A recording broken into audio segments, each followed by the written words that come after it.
All right, everybody, welcome back to the channel today for another review. Now, today we're reviewing the film Crazy Samurai 400 vs. 1, which is available right now on the Hiya app and will be available on demand and digitally February 12th. And I was intrigued on checking this film out because this film is the world's first 77-minute one-shot action sequence, which means for 77 minutes, the camera does no cuts. It's just straight recording the entire time. And you have to think about the level of difficulty this is to be filming in this manner. But at the same time, too, the choreography has to withhold for 77 minutes. And if you're looking at the title here, 400 versus 1, that's a lot of potential people that you have to get in and out of shots. Meanwhile, stand on your focal point and panning around, getting all the things that is happening. It's super impressive on that note alone. And I just had to see how this was all going to play out. Really quickly, the synopsis would have, or what basically happens in this film. So you have this master samurai who goes to attack this already disgraced dojo. And when he comes there, he thinking like, yeah, you know, I'm going to attack. I might fight 70, but in actuality, he is ambushed by not 70, but 400. 300 students, 300 mercenaries, and that's it. It's nothing but fighting here. That's just flat out what it is. But to kind of put this in layman's terms, and for my gamers out there, this film was basically a combination of Bushido Blade and Devil May Cry. And quite frankly, it's actually Dynasty Warriors without all of the theatrics with Dynasty Warriors. You just fighting and fighting and fighting and fighting. If anybody played Dynasty Warriors, you know it's very repetitive. And after a while, you can't get bored with it because you're just doing the same thing over and over and over. And that was the thing for me. Well, what would this film do that can keep me intrigued for the duration of the film, considering that it had to be a one shot and just fighting over and over and over. And I'll say this, like, everything was very simple. First of all, I got to give my hats off to Sakaguchi, who's your lead in this film. The stamina shows, but for the duration of the film, he kicked ass. Like, that's just it.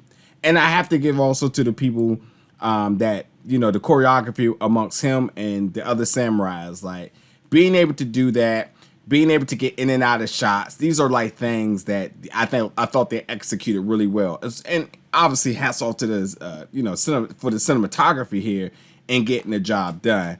And I'll be honest, at times it felt like a YouTube video, but at the same time too, like it was just a notch above that as far as production and so on. So there was some good moments and there was moments that was just really dull. You know, things just kind of got repetitive as I thought it would. But yeah, there was definitely some moments that really was like, wow. The effects, you know, with the blood and all that other stuff, very minimal. And I'm not going to say practical because I actually would never have a clue how one person versus 400 samurais, how that actually would go down. And also, shall I note, you're also thinking like, how is this even possible too? Well, I mean, at the same time too, like I said, the dojo's already been disgraced. They're kind of on, yeah, you're like, you know, kicking a man while they're down. And then, you know, a fourth of these people were students. So like, of course they were running around like putties on Power Rangers and just going out and taking L's left and right.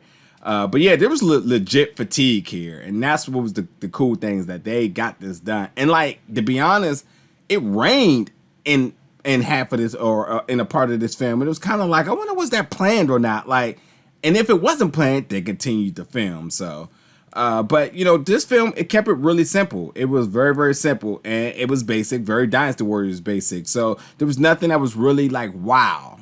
There was nothing that really stood out for me, but it kept my interest because I just wanted to kind of see how this all was going to resolve. But a lot of the action was just a really redundant and over and over and over, and you just kept getting the same thing.